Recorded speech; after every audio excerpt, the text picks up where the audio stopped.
What's up, YouTubers? Welcome back to the channel. Here to talk about the Arrma Mojave 6S, the toughest truck I own. Check it out.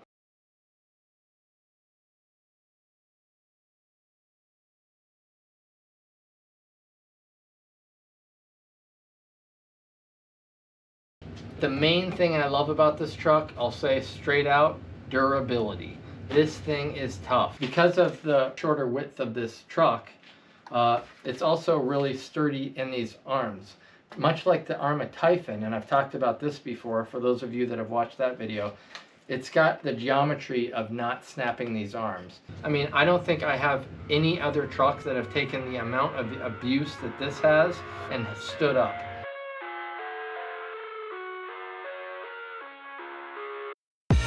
I live inside my own world of make-believe. Kids screaming in the cradles, profanities.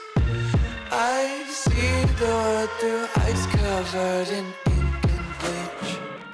Cross out the ones who heard my cries and watched me weep. So this truck is pretty much stock. I have changed the speed control on it recently, and you can check out some of my other videos for that. But I just have a little bit different here on the front bumper, a 3D RC bumper. But other than that, this thing is stock, guys. So that says a lot considering how I drive trucks. I don't drive them lightly. While the 6S version has been out for a while, Arrma has put out several variations of the Mojave recently. They've got the Grom series, both brushed and brushless. They also have the 4S version of this, which is 8th scale, whereas this is 7th scale.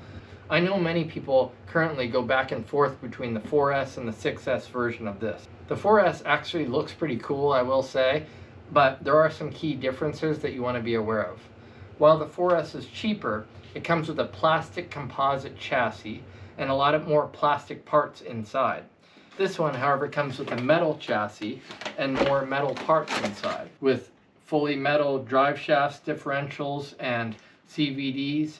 Although it's lighter on the 4S, it's going to be much less durable, which, as I said, is one of the big advantages to this truck. It's got smaller motor and speed control, so it's not quite as powerful either.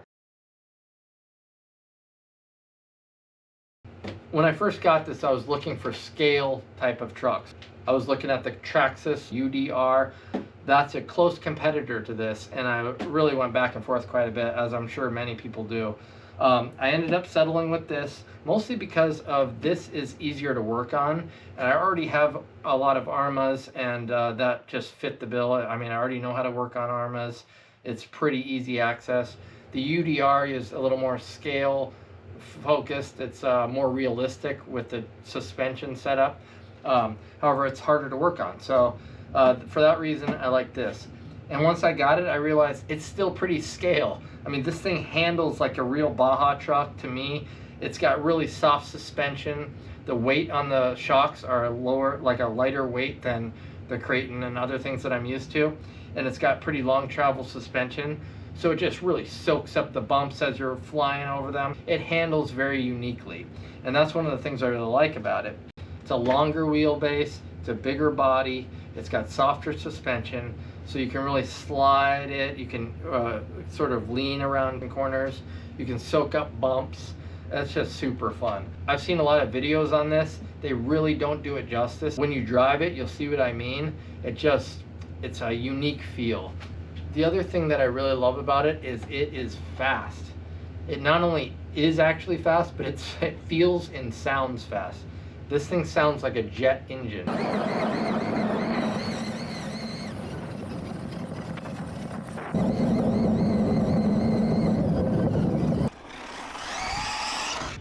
So this comes out of the box with some good electronics. The ones that are found in most 8th scale 6S capable Arrma trucks. So it's got the 2050 kV Spectrum Firma motor and the 150 amp Spectrum speed control.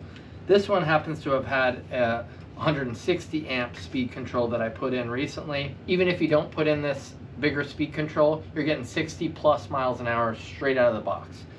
That's pretty fast. You can put a bigger motor and speed control in this, Many people do. When they sold the EXB version of this, that's kind of the setup that I think a lot of people preferred, honestly. And it can handle it because it's a long wheelbase truck. So you're not going to wheelie and flip over easily on acceleration. That's one of the cool things about this, is it can put down power without flipping over. I can fully punch the throttle on 6S, even on 8S. It's not going to flip over backwards because of the long wheelbase, the smaller tires. So one last point to mention is these tires. It comes with these D-Boots Fortress tires that some people like, some people don't. I tend to like them. The only downside is that when you're sliding, one tire does tend to lift and the other stays on the ground. And if you aren't careful with the throttle, these will blow. I think they're great tires for both on-road and off-road. If you want a cool alternative, these Proline Dumont tires fit perfectly on the Arrma Mojave, and they're great for bashing in the snow or the sand. Cool paddle tires. I'll put a link in the description for these if you want to buy them. Check it out. So now for the downsides. To be honest, there's not that many. I really like this truck. But that said, there are a few. It's heavier and it's longer, but that's sort of the style truck they're going for, so that's not a big deal. It's also more expensive than many trucks you might find. You get what you pay for. This is a unique truck. Because of the long wheelbase and the small tires, there are some other things that come along with it, such as little air control when you're jumping. Although there are other components to jumping and air control, tires and the size of them make a big difference. So these are small, and this is a long wheelbase truck, so it really doesn't have a lot of control from front to back in the air. But that's not really why most people buy these kind of trucks, although to be honest, I do jump them quite a bit.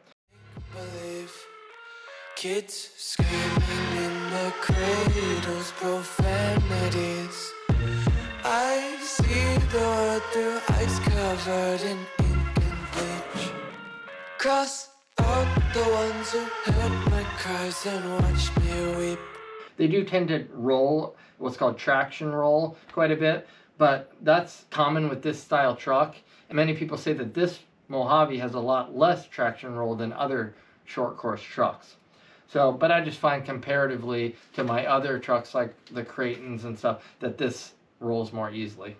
Another minor downside is that it's a little bit more difficult to access parts when you need to work on them. Compared to the Crayton, for example, if I want to get to the front diff, you'd have to remove all this. Whereas on the Crayton, you just have this easy open access to get to the front diff. But again, because the truck's so durable, I've never needed to access it. There's not many weak points on the truck, but there are a couple. Every truck has them. This truck happens to have the weak points on the body mounts here. These posts, as you can see, this one's already broken. Comes apart there. I've broken this one before too.